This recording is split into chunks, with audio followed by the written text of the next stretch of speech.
I've been there a lot in my life, especially before my car accident, my teenage years. Then the first woman I ever loved, we had a big breakup, and that breakup sent me down into depression and suicidal planning. And it's tough to dispense advice to people other than get help. And I'll share why. Because that time in my life, I had so many people coming up to me. You know, my friends would come into my dorm room and they're like, Brendan, let's go do something. And the hope is lost. And what people, I think, make the mistake of trying to do is hype people up. Everything's gonna be okay, you're gonna be great. The most important thing is when you are super down, outside of finding that emotional reasoning for where you are, is to start getting momentum. Because with momentum comes hope. With momentum comes motivation. With momentum comes, that feeling that there's a reason for tomorrow.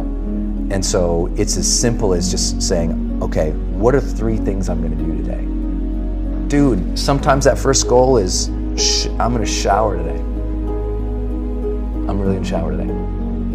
I'm gonna walk to the library. I'm gonna come home. And that's all they got. Like literally, that's all they got. And you gotta honor that struggle when you're in that place. Like know that where you're at, it is okay that you're there, and now you're gonna need help. And now you're gonna have to set up some daily practices just every day, win a little bit. Not like win your dreams, not like crush through goals, not like be a badass, not like, no, just momentum, man. Gloomy and bad, dark days, trust that those are going to be there. They'll get less and less and less as you learn how to cope, but they're gonna be there. And so when they're there, it's one of outside of teaching people to bring the joy in my life, I teach people to honor the struggle, honor the difficulty. When we honor the struggle instead of hate the struggle, we can really achieve extraordinary things because our mindset's in the right place.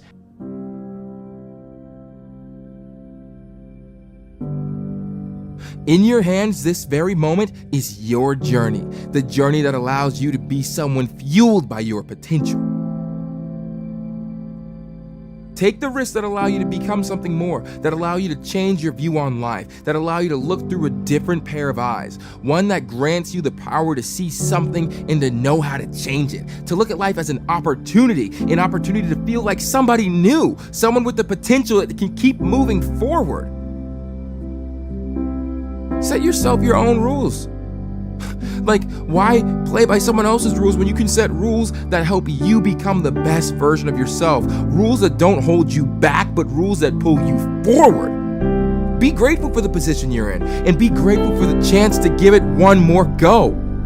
This opportunity could be wasted, but being here gives you the drive to put in the effort for your future. You see so many people stuck in the same routine, and they hate it. They hate it. They're not happy in their life. They're not happy with their whatever they're doing, you know. And if you want advice from me, if that's your life right now, go find something else. Just try something else out. You know, if you're miserable in your life, and I've actually been miserable.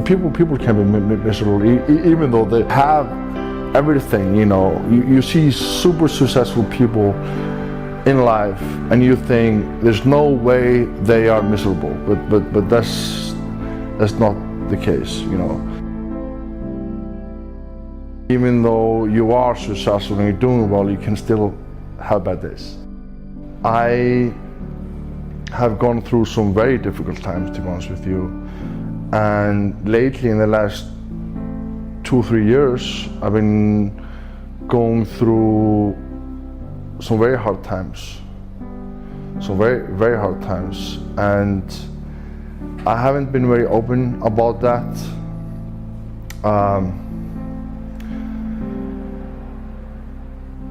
Yeah, it's been very tough for me. I had to deal with some difficult things that I couldn't control, and that's life. like, I'm human like everyone else. I have feelings, I go through hardships like everyone else, and sometimes you're put into difficult positions, and that's life. It's very unfair. I think the more things are talked about, the more comfortable we are, and the more we can understand them. When I woke up one morning and saw that in a tweet that Prince Harry came out talking about his depression, it made me really happy. Because I've been places and someone has said, well, you lost an arm and a leg, so you had a right to be depressed, and I stopped him. I was like, depression is real. You don't even have to go through something traumatic. Some are caused by something traumatic. Some can be a chemical imbalance in the brain. And I feel like if you had heart problems and saw a cardiologist, well, everyone would be concerned about you, would know you're doing better, and it would be open and honest with the crew, anybody you work with. Not weird. But the most complicated organ in your body, if you have a problem with it, suddenly we don't want to talk about that? No, and you can get over it. And that's what people need to realize. You can be cured. You can get past it.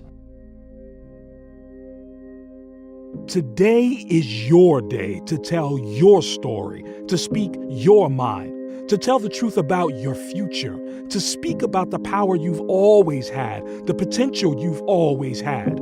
This is how you succeed. You will be your power. You have this power.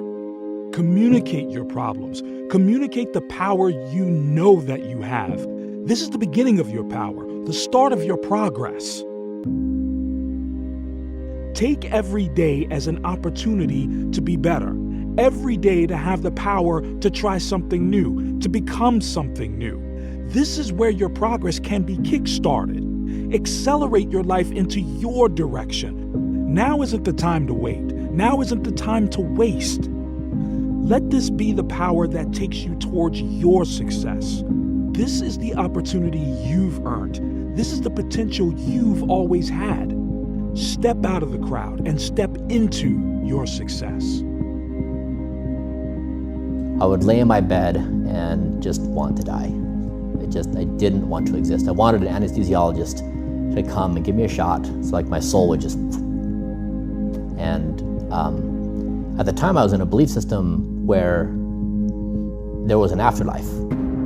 And so that wasn't possible. You couldn't be gone. You were around forever, no matter what you did. And in fact, if you took your life, you're not behaving in a way that this belief system rewards you. And so I was trapped in existence.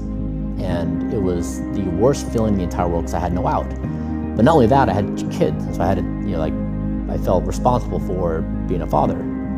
And so I was building Braintree, and I had challenges at home with my significant other, and I had kids who weren't sleeping. I was sick myself, working 24/7, having companies break, and all the pressure. And it just drove me into the ground to a point I was just delirious. I mean, I was broke. I climbed Mount Kilimanjaro at the tail end of the situation, and I got sick. I got the stomach virus, and 3 or 4 days in, I had the virus for a couple days. Plus, I was sick with altitude sickness, and I just felt terrible, like the worst I've ever felt. And we got to base camp, and we were at 15,000 something, and I had to make a decision where I was going to climb to the top the next morning. And I thought, let's do it.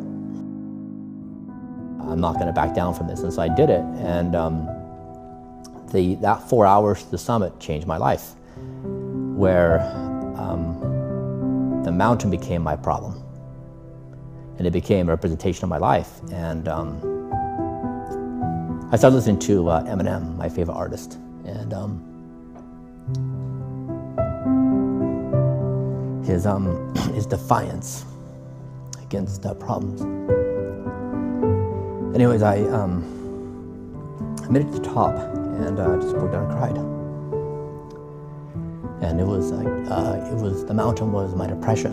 It was my marriage.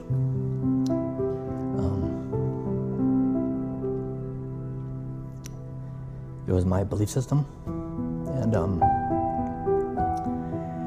I went home and I was changed. I sold my company shortly after Braintree. I got a divorce. I left my religion. And I was back at my 21-year-old age, and I said, who am I? Like, how do I rewrite myself from scratch? What do I care about? What matters? What exists? What's true? What's not true?